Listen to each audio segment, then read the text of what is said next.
नमस्कार, शाम 6 बजे के बुलेटिन में आप सभी दर्शकों का स्वागत है। मैं हूं साइमा खान। नजर डाल लेते हैं सबसे पहले हेडलाइंस पर। महागठबंधन में डैमेज कंट्रोल के लिए पटना में अशोक गहलोत।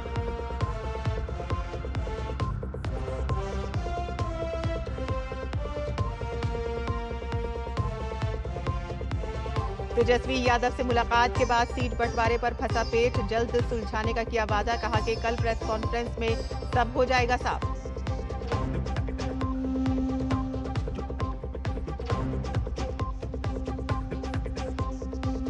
खत्म नहीं हो रही महागठबंधन की मुश्किलें। मोहनिया सीट से राजद प्रत्याशी श्वेता सुमन का नामांकन हुआ रद्द, तो वहीं तेजस्वी के जीविका दीदियों को स्थायी नौकरी के वादे पर बीजेपी का तंज। पहले नौकरी के बदले लेते थे जमीन, अब लेंगे घर संपत्ति।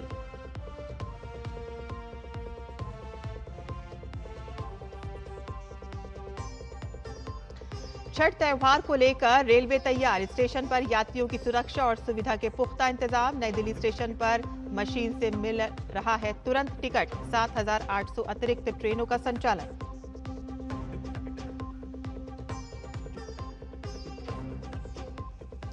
देश के कई इलाकों में धूमधाम से मनाई गई अन्नकूट और गोवर्धन पूजा। शुभ मुहूर्त में विधि विधान के साथ गंगोत्री धाम के कपाट शीतकाल के लिए बंद।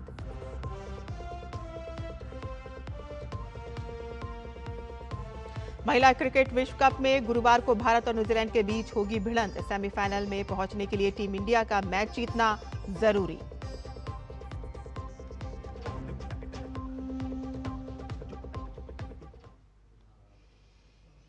और चुनाव में अब चंद दिन बाकी रह गए हैं, लेकिन महागठबंधन में सीट शेयरिंग को लेकर उलझन खत्म होने का नाम नहीं ले रही है। करीब 1 दर्जन सीटों पर फ्रेंडली फाइट है। महागठबंधन इन सीटों पर तालमेल बिठाने की पूरी कोशिश में जुटा हुआ है। महागठबंधन के साथी दलों के बीच चल रही खींचतान को सुलझाने के लिए बिहार विधानसभा चुनाव के लिए कांग्रेस पर्यवेक्षक अशोक गहलोत पटना में हैं। उन्होंने राजद नेता तेजस्वी यादव के घर जाकर मुलाकात की। अशोक गहलोत ने कहा है कि कल प्रेस कॉन्फ्रेंस है और सारा भ्रम दूर हो जाएगा। आइए सुनते हैं फ्रेंडली फाइट को लेकर अशोक गहलोत ने क्या कहा है। कल प्रेस कॉन्फ्रेंस है, उसके अंदर तमाम क्लैरिटी रहेगी, न कन्फ्यूजन है वो समाप्त हो जाएगा। पूरा महागठबंधन एकजुट होकर चुनाव मैदान में उतर रहा है। पूरा थोड़ा एक कन्फ्यूजन पैदा कर दिया गया, वो दम नहीं है। 243 सीटें हैं बिहार में। अब 243 सीटों में 5-10 सीटों में तो लोकल इश्यू भी होते हैं, कैंडिडेट का परसेप्शन भी होता है और फ्रेंडली फाइट हो सकती है। मैं कोई दिक्कत नहीं। केंद्रीय मंत्री चिराग पासवान ने महागठबंधन में चल रहे विवाद पर तंज कसा है। उन्होंने कहा है कि बिखरे गठबंधन पर पर्दा डालने का काम कर रहे हैं। इनको नहीं संभाल पा रहे। मेरी तो समझ के परे है कि भाई ये लोग कौन सी दुनिया में ये लोग जी रहे हैं। यहाँ पे आज की तारीख में जब दूसरे चरण का नामांकन हो गया है, इस तरीके की बातें करके अपने बिखरे हुए या कोलैप्स गठबंधन के ऊपर जो ये लोग पर्दा डालने का प्रयास कर रहे हैं, हम जब सरकार में आएंगे, हम जब सरकार में आएंगे, हम ये करेंगे, हम वो करेंगे। प्रभु आप आइएगा कैसे सरकार में? ऐसा गठबंधन आज तक कभी भारत के राजनीतिक इतिहास में हम लोगों ने नहीं देखा, जहाँ पे घटक दल एक दूसरे के सामने है। दूसरे चरण का और फाइनल नामांकन की पूरी प्रक्रिया समाप्त हो चुकी है, उसके बावजूद भी अभी भी नहीं पता कि कौन कितनी सीटों पे चुनाव लड़ रहा है, नहीं लड़ रहा है। बिहार की जनता इस बात को समझ गई है कि जो गठबंधन में 5-6 घटक दलों को एक साथ नहीं रख सकते, वो बिहार की 14 करोड़ जनता को कभी एक साथ नहीं रख पाएंगे। बिहार चुनाव के मतदान से पहले महागठबंधन को 2 सीटों का नुकसान हो गया है। सुगोली से वीआईपी प्रत्याशी का नॉमिनेशन कैंसिल होने के बाद मोहनिया से आरजेडी उम्मीदवार श्वेता सुमन का नामांकन रद्द कर दिया गया है। श्वेता सुमन ने मोहनिया सीट से नामांकन दाखिल किया था, लेकिन चुनाव आयोग को शिकायत मिली थी कि श्वेता बिहार की मूल निवासी नहीं है। चुनाव आयोग ने शिकायत पर गौर किया और श्वेता सुमन के डॉक्यूमेंट्स की जांच की।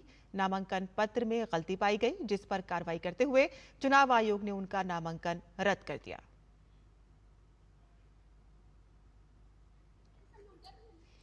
महागठबंधन में सीट बंटवारे पर बने गतिरोध के बीच राजद नेता तेजस्वी यादव ने एक बार फिर से नौकरी का चुनावी दांव खेलते हुए जीविका दीदियों को स्थायी करने की घोषणा की है और कहा है कि इनका वेतन 30,000 रुपए प्रति माह होगा। सभी जीविका दीदियों के प्रति हमारा सम्मान है और हक दिलाना, न्याय करना हमारी जिम्मेवारी है। उन सभी जीविका दीदियों की बात को सुनकर के हम लोगों ने निर्णय लिया है कि जितनी जीविका सीएम दीदियां हैं यानी कम्युनिटी मोबिलाइजर्स हैं, उन सभी सीएम दीदियों को स्थायी कर उन्हें सरकारी कर्मचारी का दर्जा देकर उनके वेतन को 30,000 प्रति माह हम लोग करेंगे। भाजपा नेता सुधांशु त्रिवेदी ने राजद के चुनावी घोषणा पत्र नौकरियों से संबंधी किए गए वादे पर टिप्पणी करते हुए कहा है कि एनडीए का एक व्यवस्थित, व्यवहारिक और निरंतर सोच है। जब राजद का दावा कुछ और, मनोभाव कुछ और होता है। उन्होंने कहा है कि जब तेजस्वी कहते हैं कि 10 लाख नौकरियां देंगे तो उनका मनोभाव होता है कि 10 लाख में नौकरी देंगे। उन्होंने कहा कि आरजेडी तो नौकरी के बदले घर भी ले लेगी। के लोग बोलते हैं, उनके मन का मनोभाव समझने का प्रयास करना चाहिए। आपने देखा जब तेजस्वी जी ने कहा था 10 लाख नौकरी देंगे, 20 लाख नौकरी देंगे, तो अंतर्निहित मनोभाव शायद जनता नहीं समझ पाई थी, अब समझ गई। उनका मनोभाव यह था 10 लाख में नौकरी देंगे, वो में शब्द छुपा ले गए थे। 20 लाख में नौकरी देंगे और नहीं होगा 10-20 लाख तो जमीन ले लेंगे। अब आपने देखा अगर उन्होंने कहा कि हर घर को नौकरी देंगे, आप समझ नहीं पा रहे हैं। इसका अर्थ हो गया जिस घर में सरकारी नौकरी लेनी होगी, जमीन तो पहले ली जा चुकी है, अब घर बार भी बेच देना पड़ेगा। मतलब भाव ये हो गया सरकारी नौकरी के बदले में घर ले लेंगे, अभी तक तो जमीन ली थी। और भारतीय जनता पार्टी के प्रवक्ता अजय आलोक ने जीविका दीदी को 30,000 रुपए देने के राजद के घोषणा पर कहा है कि राजद के 15 साल के शासन में बिहार ने जीविका का जा भी नहीं सुना था।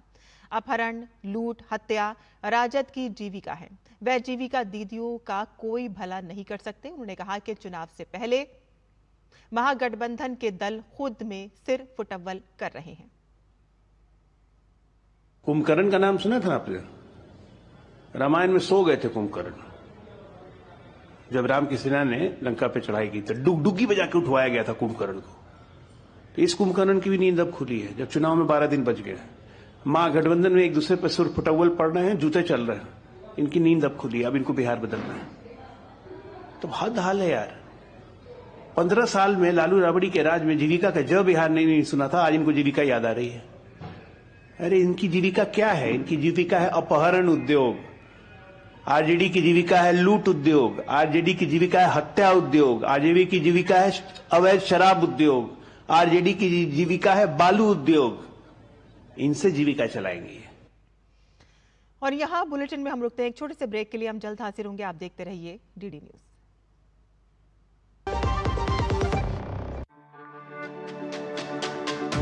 मेरी पसंद, मेरी पसंद, मेरी पसंद, मेरी पसंद, हमारी पसंद, हम सबकी पसंद। मजबूत देश का मजबूत सरिया हो गया स्टील। उत्तर प्रदेश के मुख्यमंत्री योगी आदित्यनाथ ने बड़ा बयान दिया है। मुख्यमंत्री योगी आदित्यनाथ सनातन धर्म को सबसे अधिक नुकसान पहुंचाने के लिए राजनीतिक इस्लाम को जिम्मेदार ठहराया है। गोरखपुर में आयोजित एक कार्यक्रम में योगी आदित्यनाथ ने कहा कि ब्रिटिश और फ्रांसीसी उपनिवेशवाद की चर्चा तो अक्सर होती है, लेकिन सनातन धर्म पर सबसे बड़ा प्रहार करने वाले राजनीतिक इस्लाम का जिक्र कम ही किया जाता है। उन्होंने गोरखपुर में आरएसएस की शताब्दी के अवसर पर आयोजित कार्यक्रम में कहा कि हमारे पूर्वजों ने ब्रिटिश और फ्रांस के उपनिवेश के खिलाफ ही लड़ाई नहीं लड़ी, राजनीतिक इस्लाम को लेकर भी मोर्चा लिया। उन्होंने छांगुर प्रकरण को राजनीतिक इस्लाम से जोड़ते हुए कहा कि आज भी जलालुद्दीन उर्फ छांगुर के रूप में राजनीतिक इस्लाम को बढ़ाने का काम हो रहा है।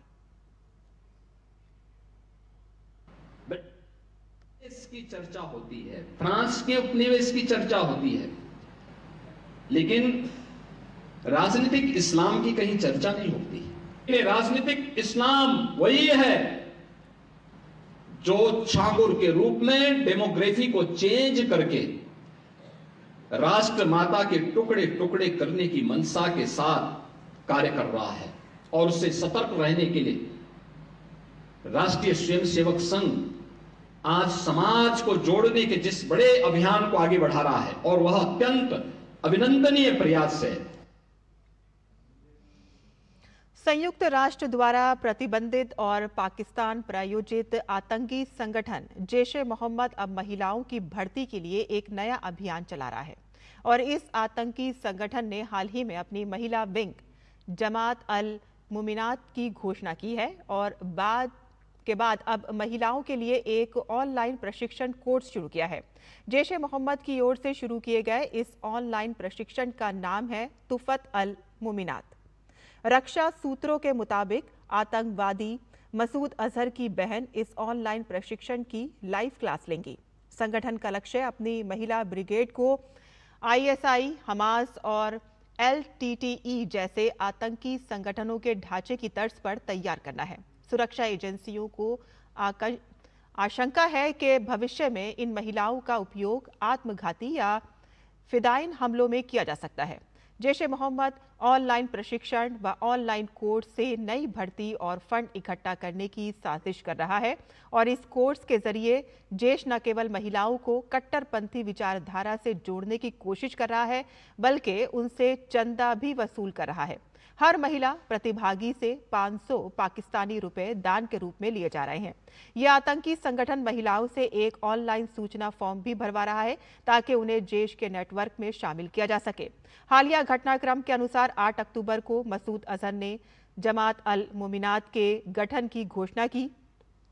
19 अक्टूबर को पीओके के रावलकोट में दुख्तराने इस्लाम नाम से कार्यक्रम आयोजित कर महिलाओं को संगठन से जुड़ने का आह्वान किया गया, और इससे पहले 27 सितंबर को मसूद अजहर ने बहावलपुर के मरकज उस्मान ओ अली में फंड एकत्र करने की अपील की थी। रक्षा विशेषज्ञों के मुताबिक जैश-ए मोहम्मद की ये नई चाल पाकिस्तान के आतंकी नेटवर्क के डिजिटल विस्तार की स्पष्ट झलक दिखाती है, जिसमें अब महिलाओं को भी आतंक की मुख्य धारा में लाने की कोशिश की जा रही है।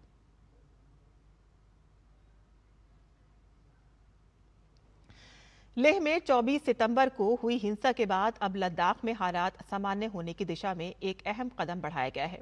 केंद्रीय गृह मंत्रालय की ओर से न्यायिक जांच के आदेश दिए जाने के बाद लेह एपेक्स बॉडी और कारगिल डेमोक्रेटिक अलायंस की केंद्र सरकार के साथ एक अहम बैठक हुई, और इस बैठक में एपेक्स बॉडी लेह और कारगिल डेमोक्रेटिक अलायंस के तीन सदस्य, गृह मंत्रालय के वरिष्ठ अधिकारी और लद्दाख के सांसद शामिल हुए। बैठक के बाद डीडी न्यूज से बातचीत करते हुए कारगिल डेमोक्रेटिक अलायंस के लीडर सज्जाद कारगिली ने बैठक के मुद्दों पर खुशी जताई।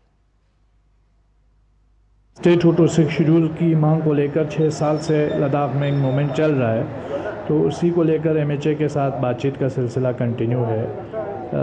एक लंबे समय से हम लोग ये मांग कर रहे थे। बदकिस्मती से 24 अक्टूबर को जो कुछ हुआ है लद्दाख में, उसको लेकर के काफ़ी एक डेडलॉक सा हुआ था, वो आज ख़त्म हुआ। एमएचए की तरफ से ये मीटिंग जो है सब कमेटी की बुलाई गई थी, जिसमें केडी और एपेक्स के तीन मेंबर्स ने शिरकत किया, और ऑनरेबल एमपी भी थे, दोनों सीईसीज भी थे। एक पॉजिटिव आउटकम आने की हमें उम्मीद है। और हमारे सहयोगी अमरेंद्र गुप्ता के साथ बातचीत के दौरान लद्दाख के सांसद हाजी हनीफ जान ने कहा है कि न्यायिक जांच और संवाद की बहाली के साथ ही उन्हें अब उम्मीद जगी है कि इस राजनीतिक गतिरोध का समाधान बातचीत से जल्द ही निकल सकेगा। जुड़े हुए कई संगठनों की एक अहम बैठक गृह मंत्रालय में संपन्न हुई। हमारे साथ लद्दाख के सांसद हनीफा जान साहब हैं। सर, एक अहम बैठक संपन्न हुई, क्या मुद्दे थे और किस तरह की बातचीत हुई गृह मंत्रालय से? मुद्दा वही था जो हमारे केडे और एपेक्स का एजेंडा 4 पॉइंट एजेंडा था। उसमें से जो मेन हमारा टॉपिक था स्टेटहुड और 6 शेड्यूल के ऊपर हमने आज बात करनी थी, और जिस तरीके से एमएचए जो इन प्रिंसिपल पहले माना था, हम इन पर बात करेंगे। आज खुले दिल से खुले मन से जो है उन मुद्दों पे जो है बातचीत हुआ, और मैं समझता हूँ एक अच्छी शुरुआत है, अच्छी माहौल में खुले दिल से ये लद्दाख के ऊपर बातचीत हुआ और ये हम उम्मीद करते हैं कि आने वाले दिनों में फिर से मीटिंग बुला के जल्दी से जल्दी जो है इन इश्यूज़ का कोई ना कोई रिजोल्व करेंगे।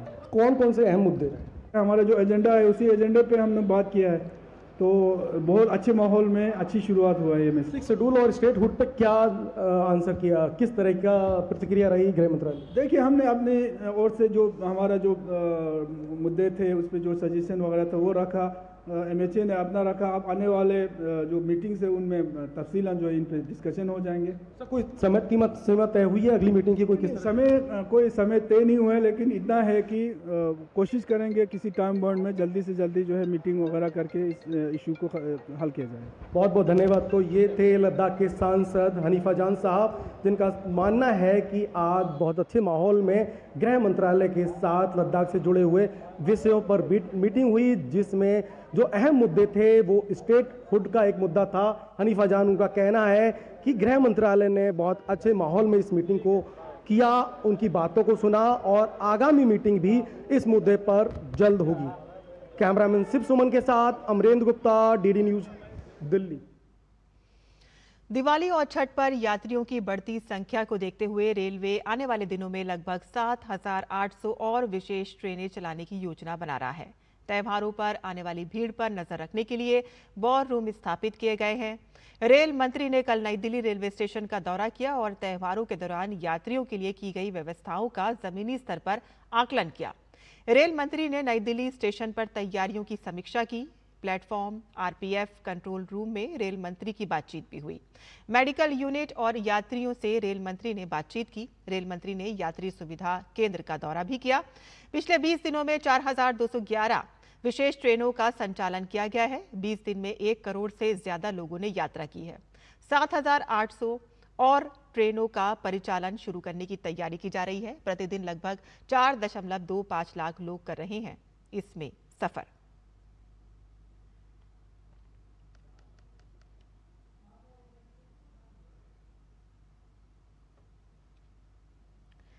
बीस दिन में 1 करोड़ से ज्यादा लोगों ने सफर किया है।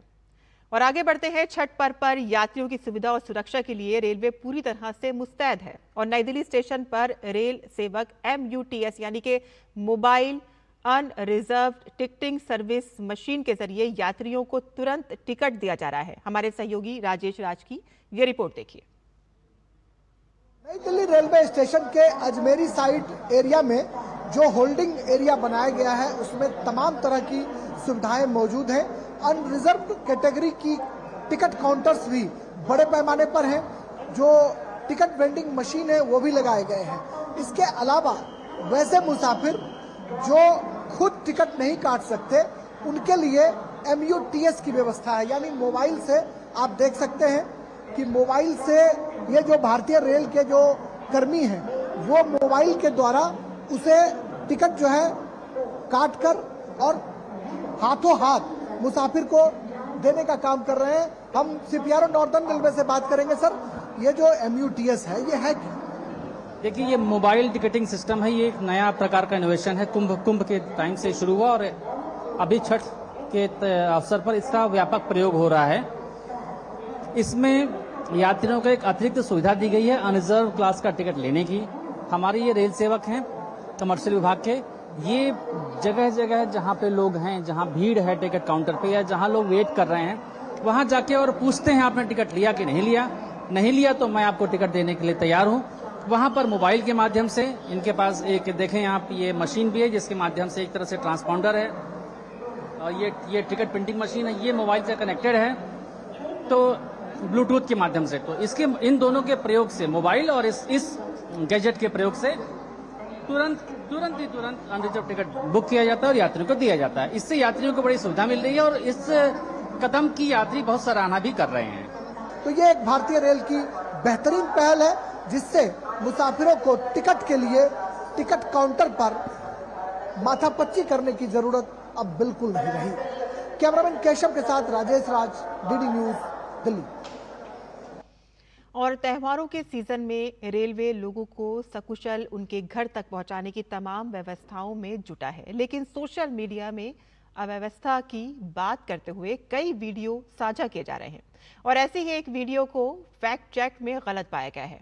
दरअसल इस वीडियो में दावा किया जा रहा था कि रेलवे के एसी कोच में भी काफी बुरे हालात हैं, लेकिन रेल मंत्रालय की जांच में सामने आया है कि ये वीडियो पुराना है और वर्तमान घटनाओं से संबंधित नहीं है।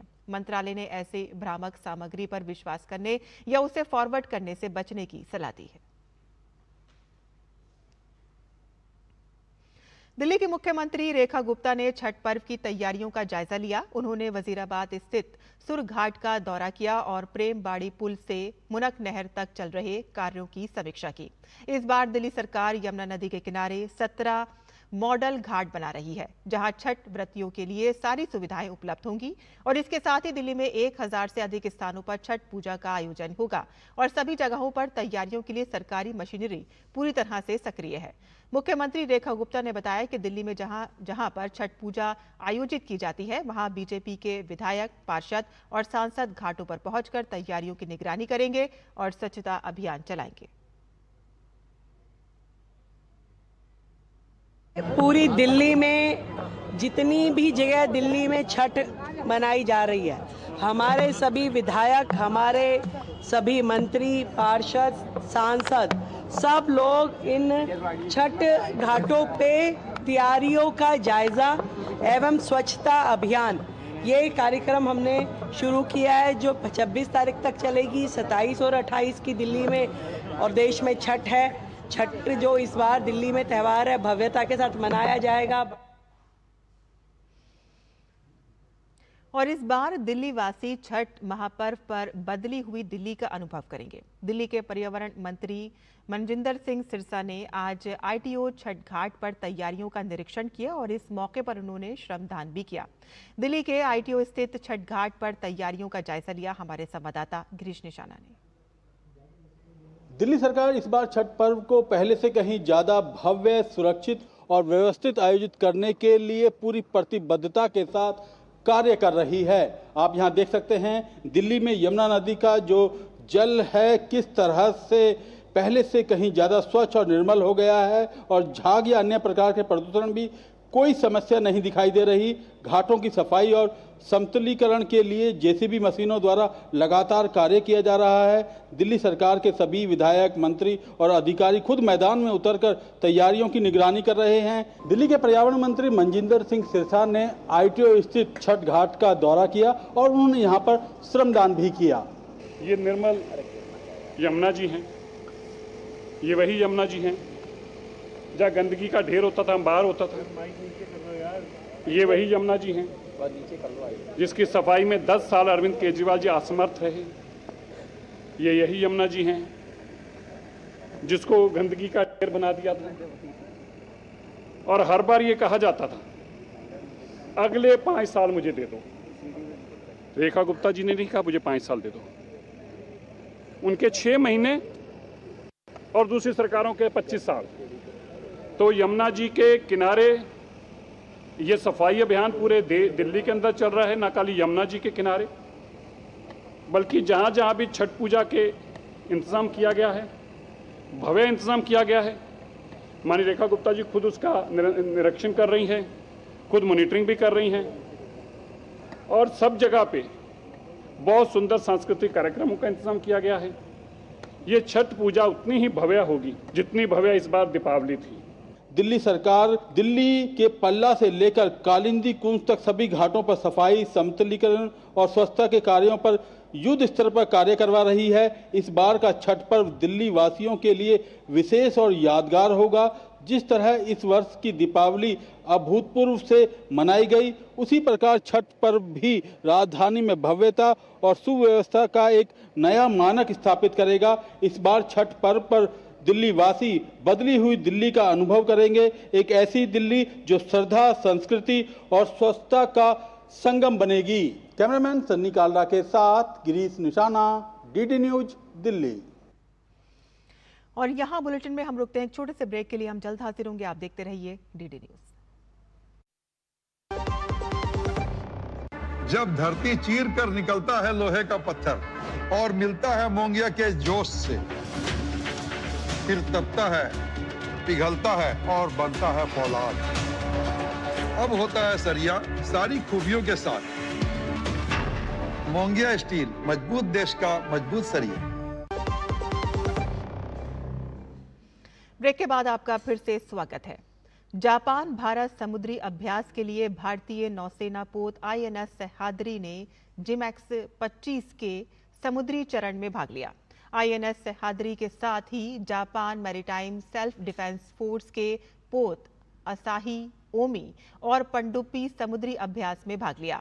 और इससे पहले 21 अक्टूबर को INS सह्याद्री हार्बर चरण के लिए जापान के योकोसुका में बंदरगाह पर रुका था।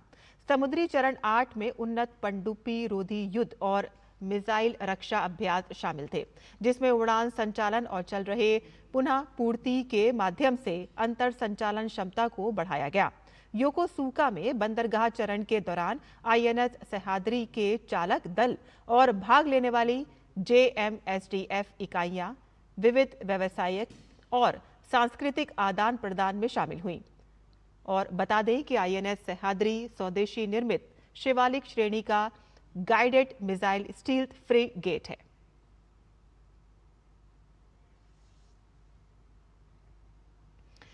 और केंद्र ने डी फेक और AI जनरेटेड कंटेंट से होने वाले नुकसान को रोकने के लिए IT नियमों में बदलाव का मसौदा जारी किया है।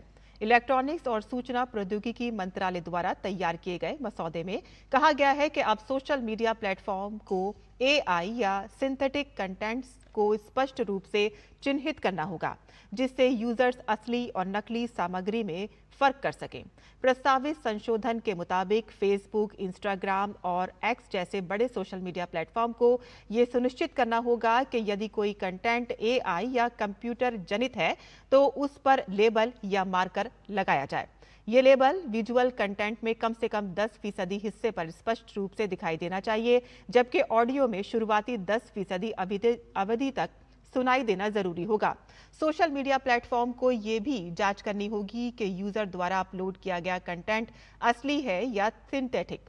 गौरतलब है कि डीप फेक तकनीक को लेकर चिंता बढ़ी है और इस ड्राफ्ट पर जनता और विशेषज्ञों से 6 नवंबर 2025 तक सुझाव और टिप्पणियां मांगी गई हैं।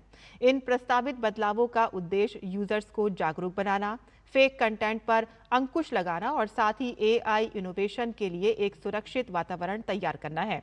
और इसके साथ ही पारदर्शिता बढ़ाने की दिशा में एक फैसले के तहत IT नियम के रूल 31D में बदलाव किया गया है। सोशल मीडिया प्लेटफॉर्म को अब कारण सहित जानकारी दी जाएगी और किसी गैर कानूनी कंटेंट को हटाने के निर्देश की सूचना कारण सहित दी जाएगी और इसके लिए अब कोई सीनियर लेवल अफसर के जरिए पारित किया जाएगा।